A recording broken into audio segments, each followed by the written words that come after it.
I think I'll get started. So, hello everyone. Thank you very much for joining us today on what is actually, admittedly, our first webinar for this year. It has been a little bit of a break, about 6 months since we ran our last one, but it's no excuse, but it has been a crazy year on our side with rebranding and all sorts of changes. We've also lined up a couple more webinars you might have seen for this year as well. So I'm very pleased to say Hans is presenting not only today, but the others that are also lined up. Hans, I believe you started the week with a hectic and always enjoyable VDA license partner meeting in Berlin. Yeah, yes, I did. Hello, Taryn, and hello, everybody out there. Wonderful. And now I don't mind. I don't think you'll mind if I say now I think you're home in Austria with your mom getting spoiled. So I look forward to Indeed. Yes. So it happens to the best of us. How enjoyable. Yeah. And Hans, you are the master of today's topic, really, being an IATF third-party auditor and something crazy like almost 3,000 days auditing experience across the globe, I believe. So thank you for presenting. So we pick the topics for these webinars really based on FAQs. What are our team of consultants getting? And one of the hot topics recently has been, or the biggest topic for this year so far, has been the IATF certification and maintenance rules, the rollout of the 6th edition, which is today's topic and we'll get into.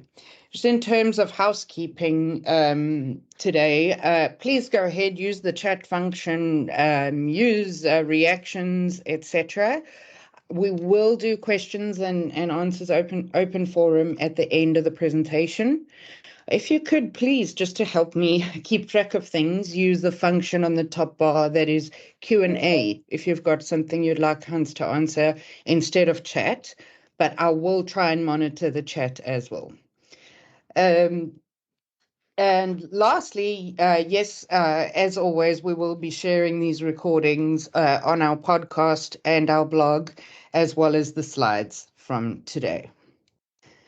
Hans, I know you've got a very detailed presentation coming up for today. There's quite a lot of content for it. But if I can ask, maybe this is one of the typical kind of dumb blonde questions I ask. I'm not totally clear. What's the difference in the books? Like there's the IATF book, and then there's the rules book, and that's what's moved from the 5th to the 6th edition. So can you please clarify for me what those are?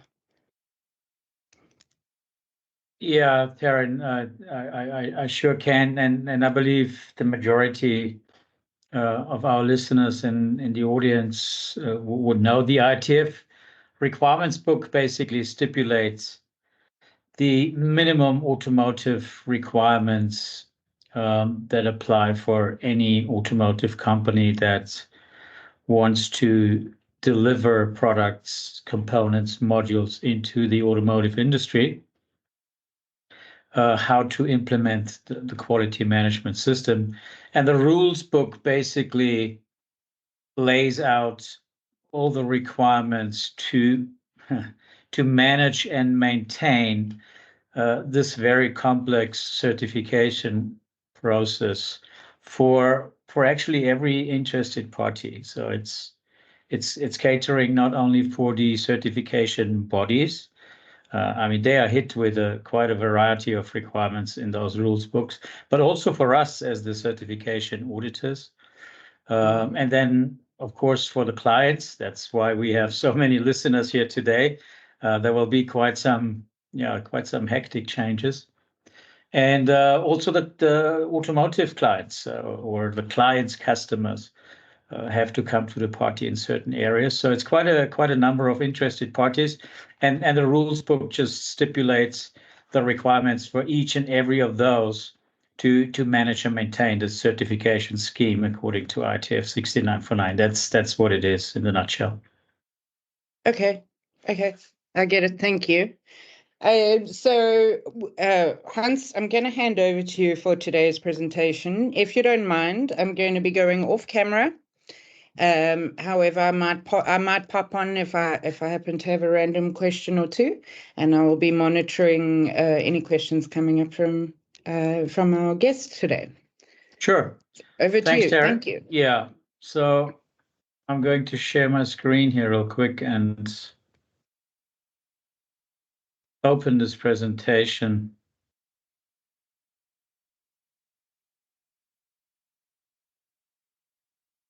So here we go. I hope everybody can see. Yeah, the sixth edition, interesting, came out now in March this year. It was released and it comes to effect January 1, 2025. Why are these dates different and important? I will elaborate on that as we go through. This presentation, folks, just really caters for the key changes and not necessarily each and every movement from rules 5 to rule 6. That being said, it worked in a lot of more clarification. So pretty much the same rules as we had in the rules 5, but with more clarification and the likes of. So as I said from this slide, 31st March it was released, and it comes into effect January 1, 2025. So it has 10 chapters. Chapter 1 deals with the scope of the rules book, the eligibility for the certification, and this is going to start with an area that I would like to bring across in the area of remote support locations. Remote support locations have been in place for a very long time. But what is new here is that if you work with remote support locations or standalone remote functions, they shall be audited now by one and the same IATF recognized certification bodies. And that is new. We had it back in the days where we needed to request audit reports from another CB because they were auditing central functions and we were only auditing the site. So that is no more longer foreseen, I should say, and quite a substantial change, I would say, as it requires a lot of regulations in your contracts. Okay. So every certification body that has a contract with a client for a manufacturing site or with a remote location shall have at a minimum now at least one manufacturing site with it. So that is new. That was not the case in rules 5. If you have, we're going to have a little bit of a Q&A session at the end. So if you have your questions, just please note your clause numbers and the likes of, so we can go back to the slides and discuss it then in front of the content slide, if I may ask you. 1.1 certification structure. That's going to hit quite a fair amount of companies. I don't know if you remember those extended manufacturing sites, and they are not new, but what was always quite a difficult discussions with the CBs was the fact, what is the distance allowed and the likes of, how far away can an extended manufacturing site be located to still count as an EMS and the likes of. So the basic requirements stand the same. So there's got to be the management that has to be controlled out of the main site and the central management system, and it has to be one legal entity. So there's nothing has changed that, but what has been specified now clearly is that the EMS shall sit within a distance of 10 miles or 16 kilometers or a 16 minutes drive distance. So that is a lot more precise now. That is a more clear. And I can already see that quite a fair amount of clients that I do certification audits with will raise their eyebrows right now and said, "Oh, what are we going to do here?" And Terence said it earlier. I just came back from a VDA conference in Berlin, and basically all the oversight ruling guys were there from VDA, QMC, and from SMMT. And FIA was there as well. And we had discussions in between. So there is not much sense of humor when it comes to identifying and playing those rules now. It's very, very strict. So happy days in front of many clients that have their EMSs at this point in time outside of reach, if I may call it that. Okay. So basically what that means, if you're not within those requirements, what you called back in the days an EMS shall now have its own separate certificate, which has a cost implication, of course, and the admin work behind new contracts with certification bodies and the likes of probably not providing too much fun there, but the rules have been stipulated as is. Then we go to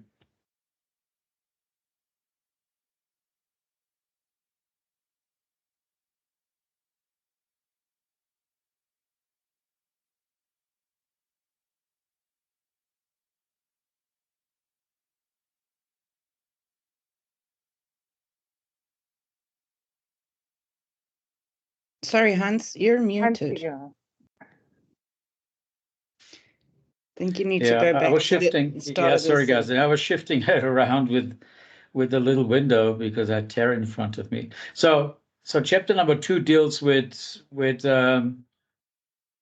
regulations and requirements mainly for the certification bodies, where it says now the certification body is prohibited of offering any kinds of service nearly that's in and around training or consultancies.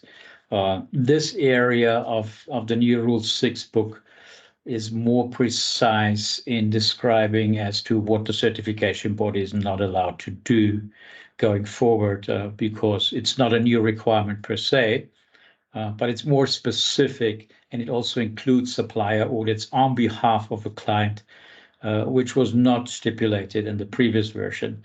So a certification could also not do any supplier audits on behalf of a client that they certify.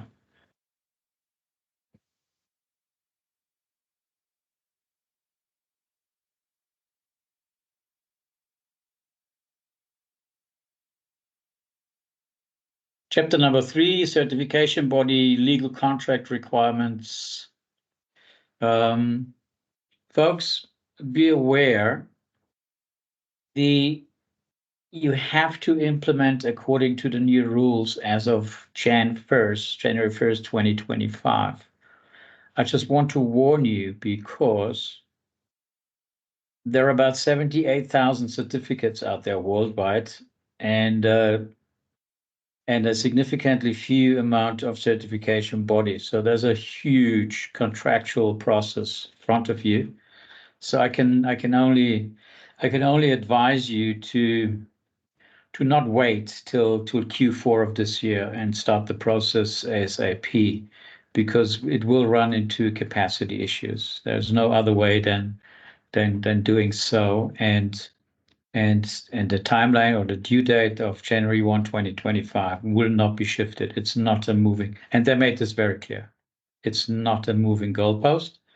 So the sooner the merrier to engage with your CPEs, or if you now intend to change or transfer to other CPEs, to start this process ASAP, just to make sure that you have all the contracts and all your ducks in a row, because the standard clearly says you need to have all contracts signed off and legally put in place before any single audit activities may start or can start, I should say.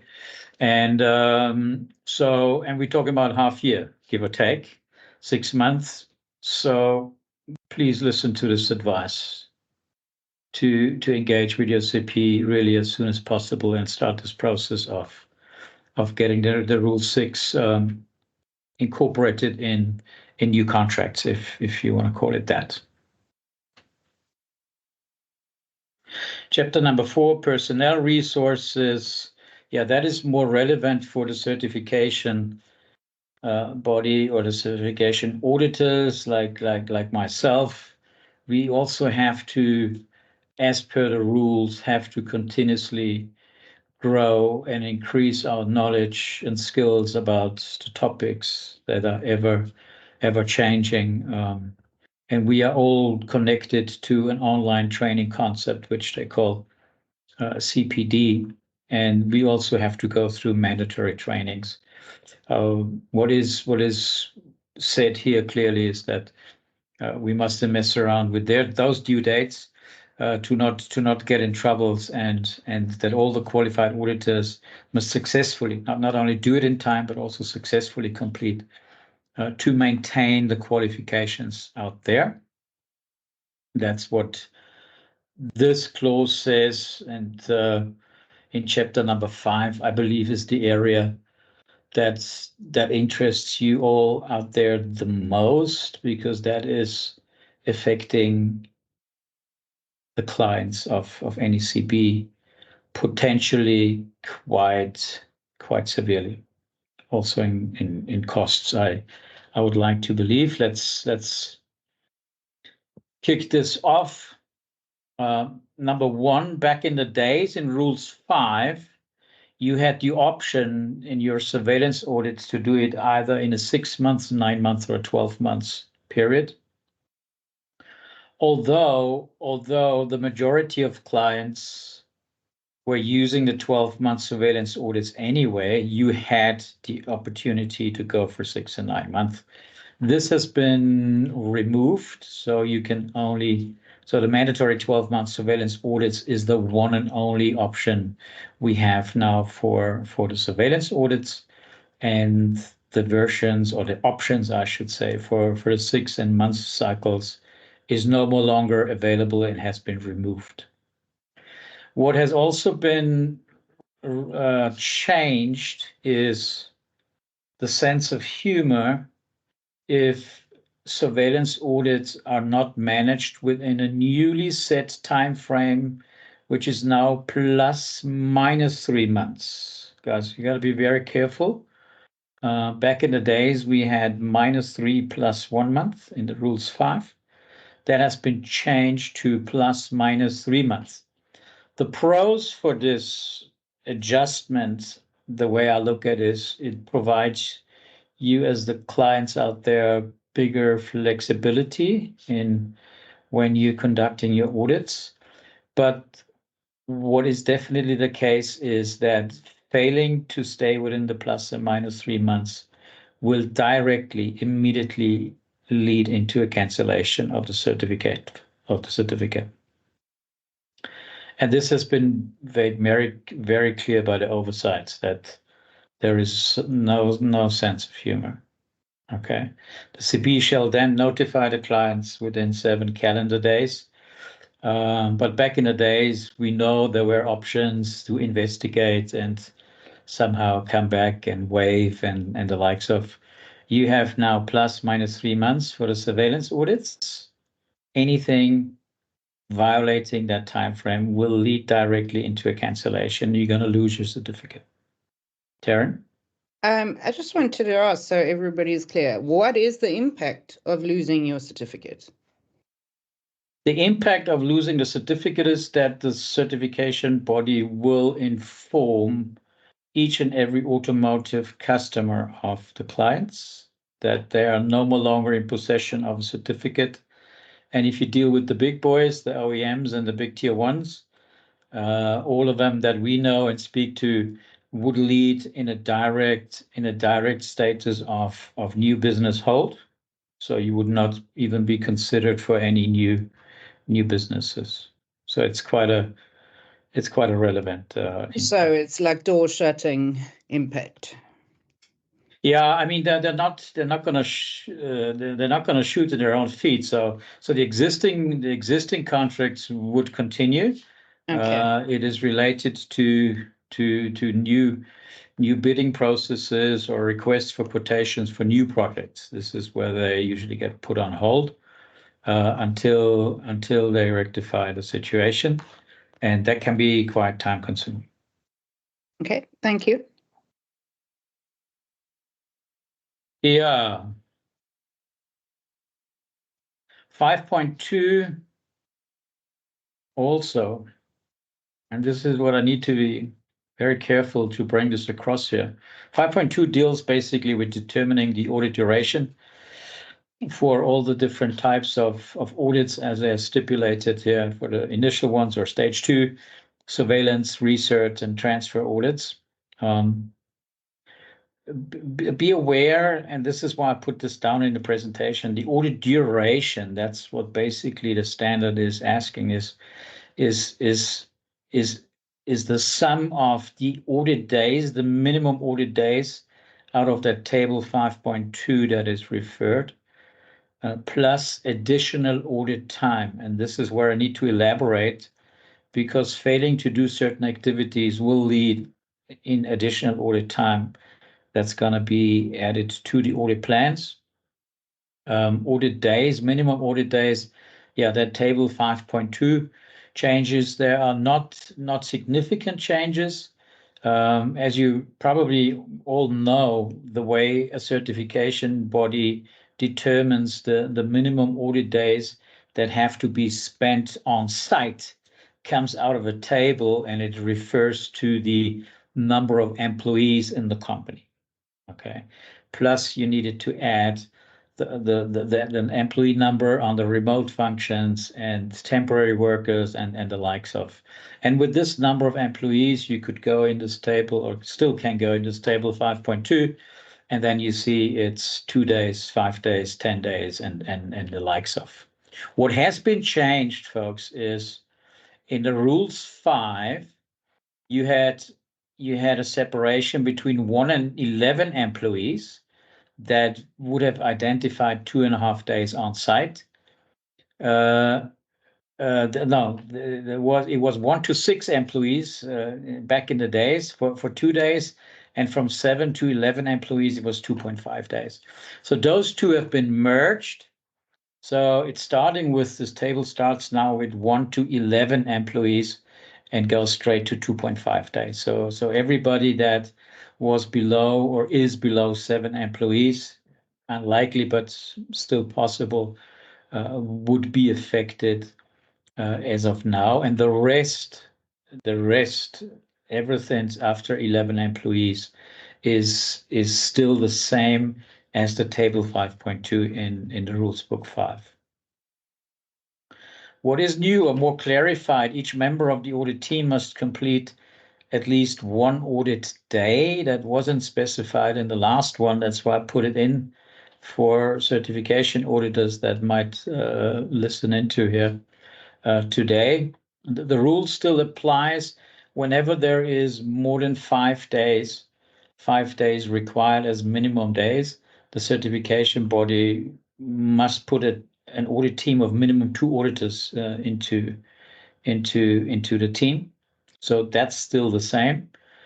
But we have certain audits that last 5.5 days. Okay. So the lead auditor would then take 5 days and would rail in another source for half a day. And that is no longer allowed. So each member, once it's called into the team, must have minimum one audit day. And that is without the additional time that is not registered as per IATF time, like verifying previous findings and the likes of. It must be real audit time. What else? Yeah, minimum man days on site shall not be less than 1.5 days, including all allowable reductions. We will speak later about reductions. So no matter how much reductions you can generate the minimum of 1.5 days is now stipulated in clear in Rules Book 6 that have to be spent during an on-site audit, no matter what type of audit it is. 50% of the audit days may now be allocated for audit reporting. That has been slightly increased, surely for a reason, because if we have some certification auditors listening here today, would probably confirm the documentation and recording efforts that go into these audits these days is, it's just not it's just next level. So it's also growing. So 15% is now allowed, and it was 10 before. What is a significant impact for all clients out there? That can be severe. Verification of previous minor nonconformities is nothing new for you. That's what an auditor does. All right. But it was up to the discretion of the auditor as to how much time he would spend for it, because he's usually going through the same topics in the regular audit in any case. And that has now been nailed down with the time limits. So minimum half an hour to maximum 1 hour per nonconformity. And that can easily work up to half a day. And there's no way that he can put that into the audit. So that means basically that is additional audit time that will have to be paid by the client. It's not auditing time, so it has to be an add-on time that cannot be covered in one day, because the new regulations also clearly stipulate now that the auditor's day presence may not exceed 10 hours. So now he's already going to stay another day and the likes of. So that definitely will have an impact on the costs and timing and capacities and the likes of for the client. That has been now clearly specified. So minimum half an hour, maximum 1 hour. So now it's depending on the amount of nonconformities you had in the previous run, but there's a huge potential to not fit that in a 10 hours day. What is also new, also probably impacting, not probably, for sure will impact certain clients in certain aspects, is now the requirement says that additional time will have to be added to evaluate the impact of any changes to the scope of the certification. So that's already decided. So there will be additional audit time already, which is it's a chargeable amount for anything that changes the scope. The auditors are really verifying scope changes in the planning phase, and we ask the questions usually, but we often also realize on site that there were scope changes. So IATF realized that, so there's already additional time. That is to the discretion of the CB together with the auditor based on the information you provide, but there's already add-on time. But what is a lot more impactful is the second one, is where audit times for reviewing actions taken in the case of the client not meeting requirements to the customer, to the OEM, in the areas of quantity, which is that should be quality. Taryn, just make a note before you send this out. So this is quality/delivery, not quantity delivery. So if you have any issues and any complaints from the OEM, AD reports, NCR reports, and the likes of regarding quality or delivery performance. Okay. So, and this is the table that I put out for you here. That is what you see in the rules book. That is additional time. So in the left hand, you can see what size of company you are. So there's smaller 500 employees, 500 to 3,000, and greater 3,000. And then it separates, are you dealing with 1 or 2 OEMs affected, or 3 or more? And when you look at these hours here, you can already see that's not going to fit in a normal audit day, because that is also additional time that has to be allocated as per specific regulations. This is what the technical reviewers of any certification body will check at the beginning now, based on the performance data before they release even the audit plans, which is also quite an impact on all the auditors. And the amount can go up to a standalone day if with the 8 hours, if more than 3 OEMs are affected with either quality or quantity issues, and you have a certain size in the big corporations. So there's an extra day of auditing that needs to be considered. So that's a heavy impact, not only for the clients on the cost side, but also for the CB and for the auditors, because there's a lot of reviewing and getting the understandings and the likes of, and building up the audit plans.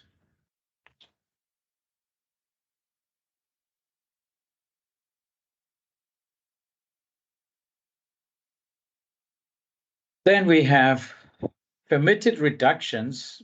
Permitted reductions we always had, guys. All the reductions that you know in the past, like no design authorities and no design, product design and upgrading from ISO.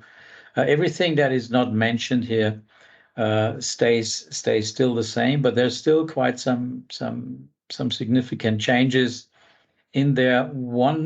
Starting with the one, if you have the case that you ever lose a certificate, so a certificate gets withdrawn,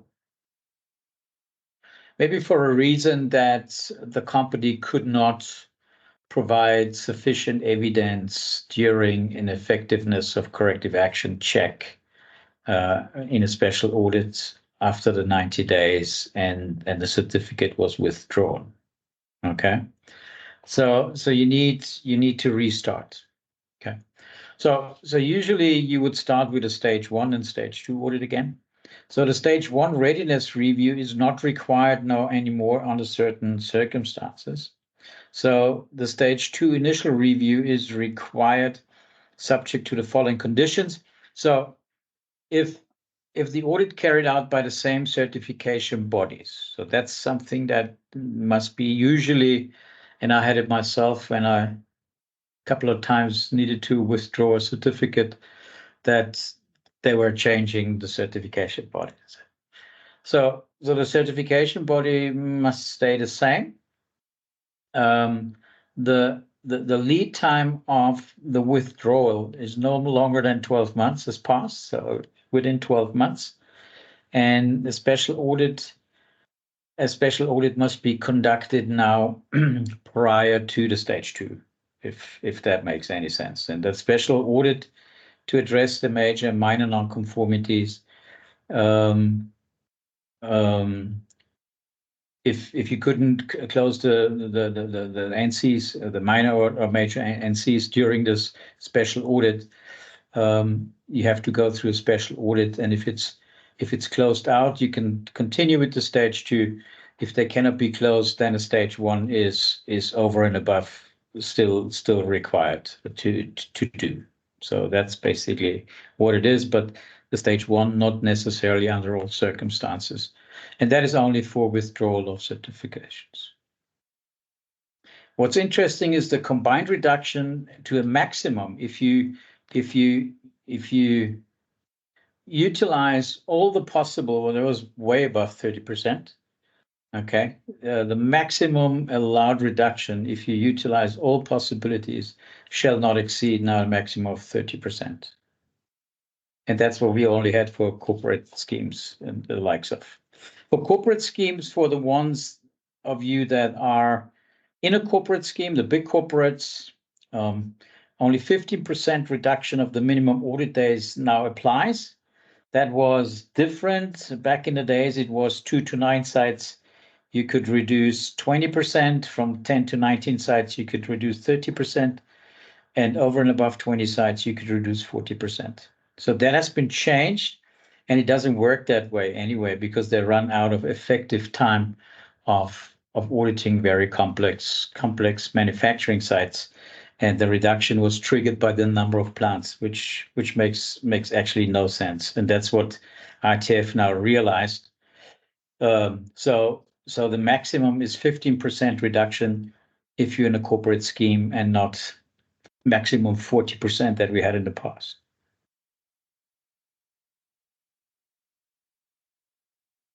Audit program requirements, for support functions. The following is applicable to standalone remote support location. A standalone remote function is where no production is taking place. It's not incorporated in a different manufacturing site. So it's just a standalone head office with no manufacturing and the likes of. It is a change that is probably a plus, for sure, a plus for many clients out there. The current requirement was that you needed to do the audit from the remote support functions for the initial audit and recertification prior going on site. Okay, so this has changed in such a way of that after the initial or transfer audits, only surveillance audits are to be conducted at those sites. There's no more recertification for those support locations. So at least one audit must be conducted within a 24-month cycle, within those plus minus 3 months that I elaborated beforehand. So in other words, when you are in an initial or in the stage 2 or in a recertification, you would have to audit the remote functions. Okay. After that, in the new certification cycle, there's no more audit at the remotes. Okay. So every 2 months, so in the second, after the initial and the transfer audit, you only would have to come back in the second surveillance. And then, according to the old rules, a year after, again for the recertification, which is falling apart now. So you're not doing the recertification on those remote functions anymore. You just stick to your 24 month cycle for remote functions, which is a reduction. Karen? Sorry, I wanted to clarify, and this is in the case of both manufacturing sites versus support sites, such as head offices. What's the actual difference between a surveillance audit and a recertification audit? That has something to do with the audit cycle. You start, let's say, when you're completely new in the market and you request a certification body for a certification audit. You will start with a stage 1 where it's more or less a readiness check, and if you pass that check, you can do a stage 2 initial certification audit.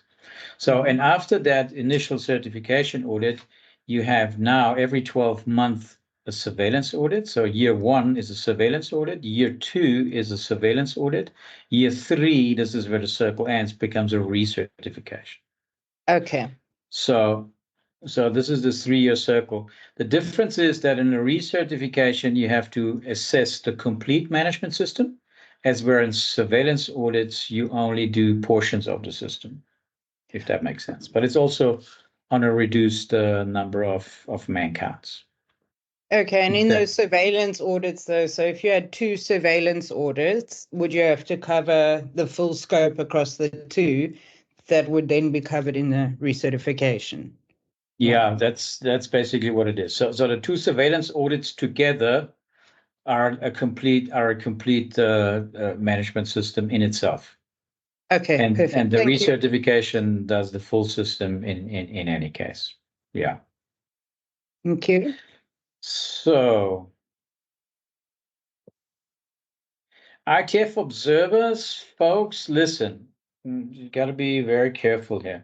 I think each and every one of you knows that the ITF always had foreseen so-called witness auditors, which makes it a little bit awkward for the clients because there's an ITF witness auditor basically walking with you, sitting with you all day long, not saying a single word, which is awkward. The job of the witness auditor is basically to verify whether or not the certification order is compliant to the certification rules. This ITF observer is a new thing. And I'm going to give you the hints in between. The IATF observers are authorized to observe an audit. So you cannot really say we don't want to have them. That's what you need to build into your contracts. And the contracts, the new contracts you will have with your CPs will already cater for that you have to allow an authorized IATF observer. But who is this person? Or who is this individual? Let's have a look. The CB shall inform the client of ITF observers joining in ITF. It's just the same like they would inform you that there's a witness auditor coming. So they also have to inform you prior that there is an observer coming. And the reason why they worked in this next one is this does not apply to areas that involve confidential data. Observers can be excluded from certain parts of the audit. But why is that? Why is that? These are observers and not witness auditors, so it's a complete different function. So who are these people? And if you read this definition by, and this is where you got to be aware, as any person observing an ITF 6949 audit and represents an ITF member organization. So those are your automotive clients. Those are your OEMs. Those are your big guys that usually make use of this opportunity. So in the future, you might be confronted with situations where there is an OEM representative coming to the audit. And that is probably not a very great deal for the clients. And I would presume for younger certification auditors also not the best situation to have an OEM representative. The impact will be the same. I can tell you this right now after 35 years of doing this. The impact will clear. The amount of nonconformity will raise. The amount of major nonconformities will raise. That an auditor would, under normal circumstances, not raise when there's no witness auditor or such an ITF observer. And this is what one needs to be prepared for. So the future will allow ITF member organizations, representatives to be part of the audits, and it will be catered for in the contracts you have to now bring up in any case. How are we looking with time here, Sharon? So 5.7, audit planning. This is also quite interesting. The audit due date for surveillance, recertification, or transfer audits must be agreed upon and confirmed by the client at least 90 days before the audit start. Guys, and each and every one of you that is involved in the certification process will say, no, how am I going to do this? There's a lot of pros and cons in that, but be aware the technical reviewers of the CBs will have an eye on that now. So at least 90 days before that, the audit due dates for all the audits need to be confirmed by the clients. The CB shall provide for a minimum of half a day for the audit planning. So that is what they've probably done so far, but now it's already part of the book. It's now stipulated there's a 0.5 day minimum. You will already have to pay for the audit planning because it's a very time-consuming process, I must say. If the client communicates that automotive production will not take place during the scheduled audit dates, the audit shall be delayed by the CB. What does that mean, folks? There will not be a certification audit if production is not running. I had this numerous times. I was caught completely off guard and they said, no, production line is not running. But then what you do, then you're already on site. So now it's been black ink on white paper, no production, no audit. If the delay passes your ±3 months, it will directly lead into a loss of your certification. So, and no sense of humor. They made this very, very clear. There's no more investigations and the likes of. Even if you have to postpone and the auditor doesn't have time and they cannot allocate any auditor resources and you blow your +3 months, you will lose your certificate. No sense of humor. Just get prepared for this. Okay. Because we still have globally a shortage of auditors. As I said, I think there's 78,000 certificates and give or take 3,000 auditors worldwide. I was just going to ask that. Why the no sense of humor now? Is it because there were some games delaying? The rules 5 was not very particular in the description of the requirements. So it was up to the interpretation and you had no grounds. But the rule 6 is a lot more precise in clarifying as to how certain requirements need to be understood and interpreted. Mm-hmm. And this room for interpretation has been cut out in most of the relevant requirements in this rule 6 that I can tell already. If it's not clear, if it's not clearly described, if it's not clarified, you always have room for improvement. You always get to do you always leave some doors open, but those doors are shut now. It's black and white. Black and white, yeah. Client information required for audit planning, guys, be very careful here. This is where clients are also extremely slack, if I may say that, and don't feel offended. It's not my task to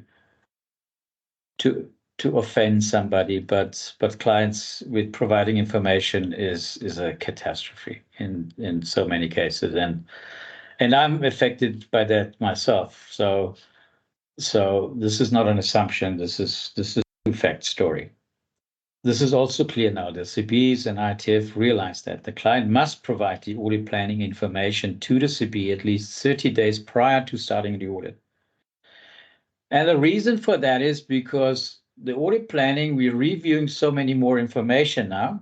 Okay, it has to go through a stage 1 of the technical review of the CB that checks everything before he approves the audit plan, and then it goes back to you. So we need that time backhand for admin. So 30 days to stay out of trouble.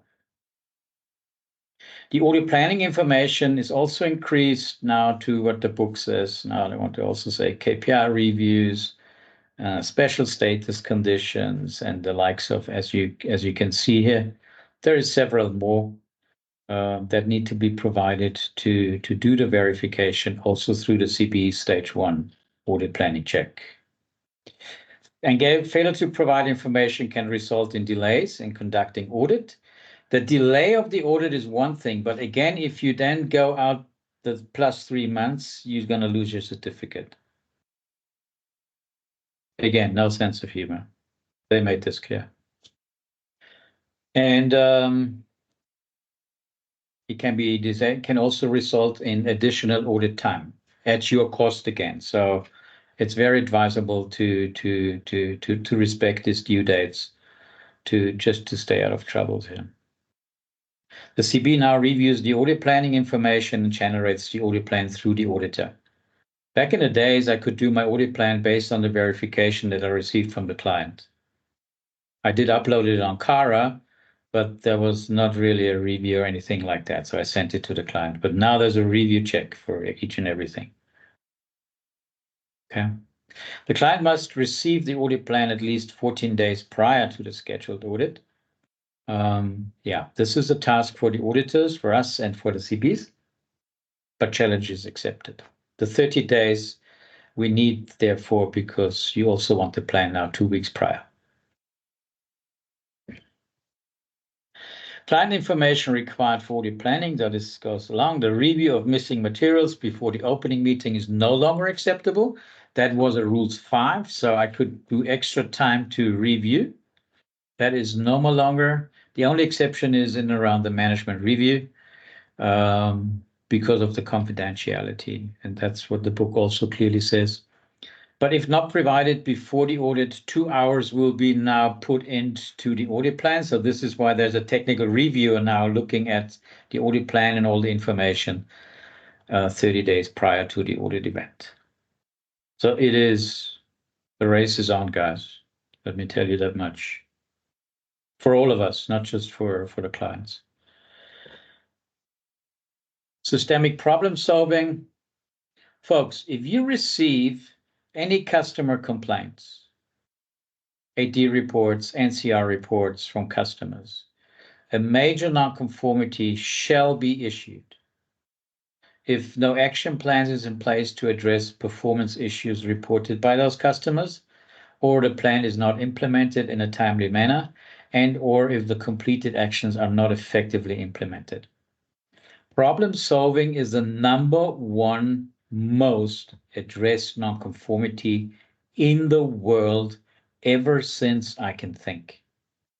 Problem solving, corrective actions, because of the application, ineffective application of problem solving tools. Standard says if any of those 3 criteria are not in place, straight major nonconformity. Thanks for coming. So be aware. And I'm sure that many of you already collected nonconformities towards corrective actions or problem solving. Now it doesn't leave us anything. There's no discussion. It's a straight major. Nonconformity management. What if you receive a nonconformity after an audit within 15 days of the closing meeting for major nonconformities?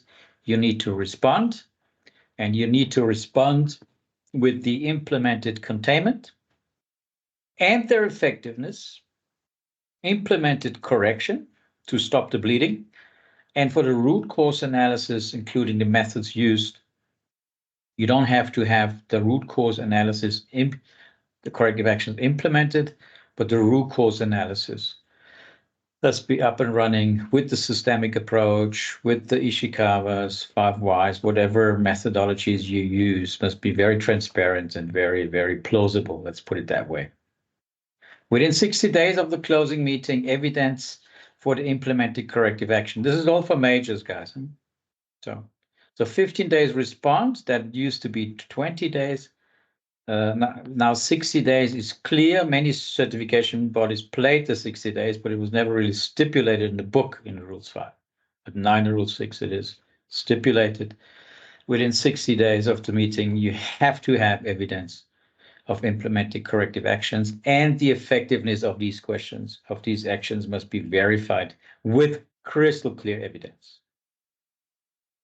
We have too many repeat failures, folks. Every time we go out, there's repeat failures, and we are not always writing it down because we just try to talk to the clients and say, listen, guys.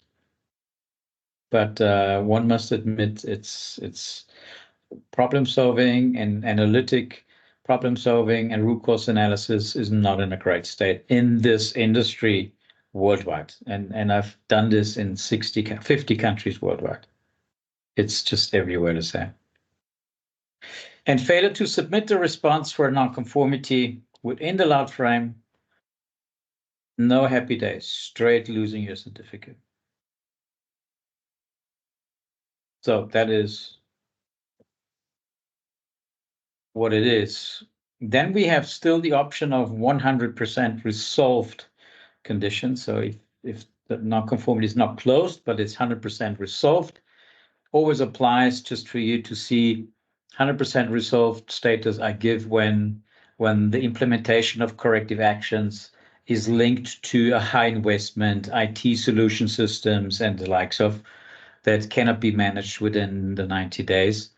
But you trust in the root cause analysis and you trust in the action plan, then I can give as a certification auditor a 100% resolved condition.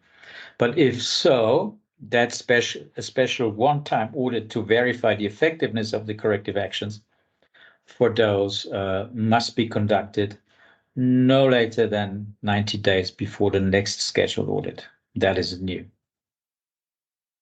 And 30 days before the special one-time audit, where I do verify now your 100% resolved conditions, must submit the evidence of corrective actions into CARA. That's going through the JSON file again. So I can upload it on the CARA system. So 30 days. And if the special audit is not able to verify 100% resolved, happy days. Thanks for coming. Here's your certificate gone.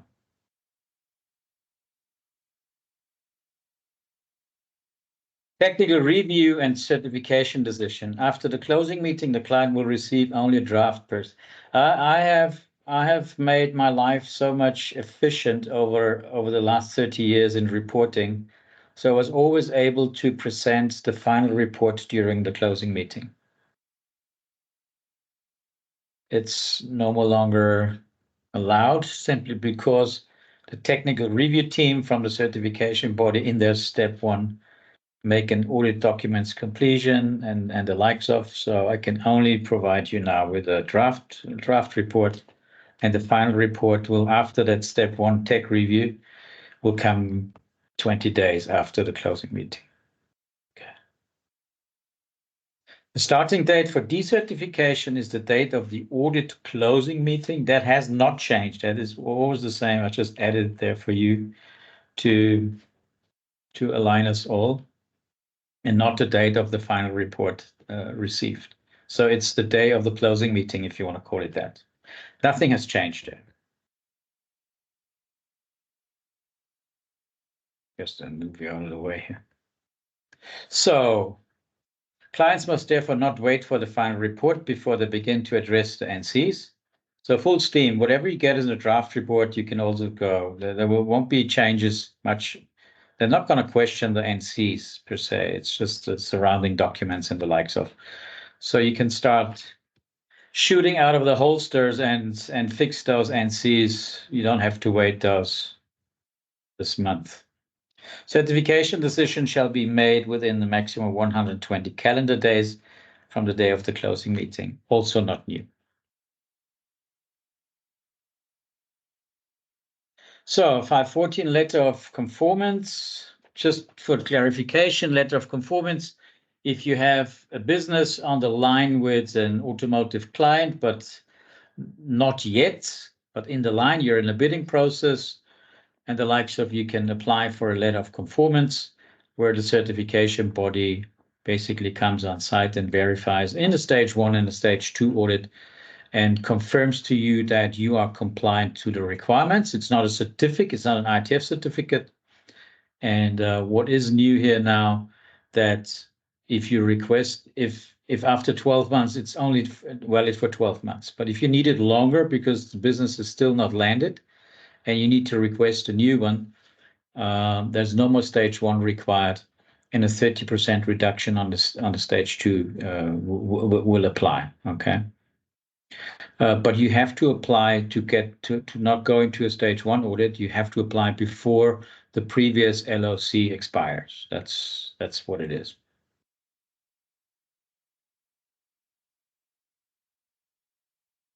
Chapter 6, application process. Yes, guys, must be a signed contract in place. I said this at the very beginning, and I say this again. This is important. Please do not wait until Q4 to get a new contract, because of January 1 we roll. Everything must be implemented. And to get to a valid process or contract is time consuming. I can tell you that, no matter what CB you're working with. So please start the process tomorrow.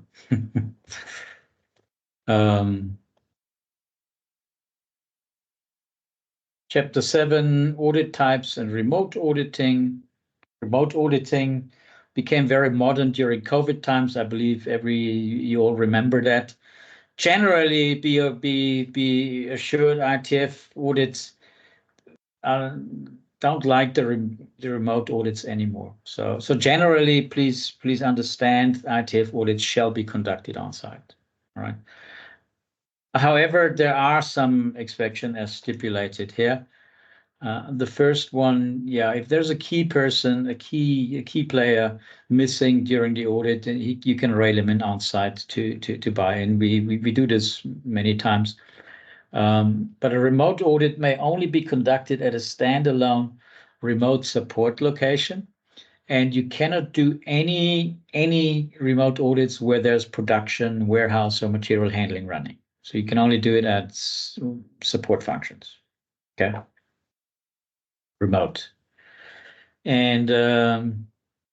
And yes, and it's also linked, and no more than once in 2 consecutive surveillance audits. So you cannot make it a modern theory now and say every year we do it the same. So not more than once in 2 consecutive surveillance audits.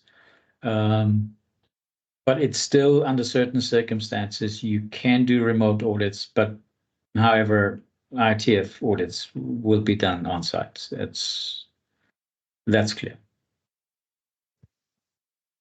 Chapter 8, decertification, action after certificate withdrawal. When the certificate was withdrawn due to ineffective implementation of systemic corrective actions, a special audit is required before an initial certification audit is conducted. I had this a couple of times where I did withdraw. Had to. It's not a nice thing to do, but they went straight, called another CB, and and 2 weeks later, a new CB was coming and did a stage 1, stage 2, passed the test. Happy days. Thanks for coming. And IATF now says there's a reason why a company loses a certificate. Sorry, I need some water.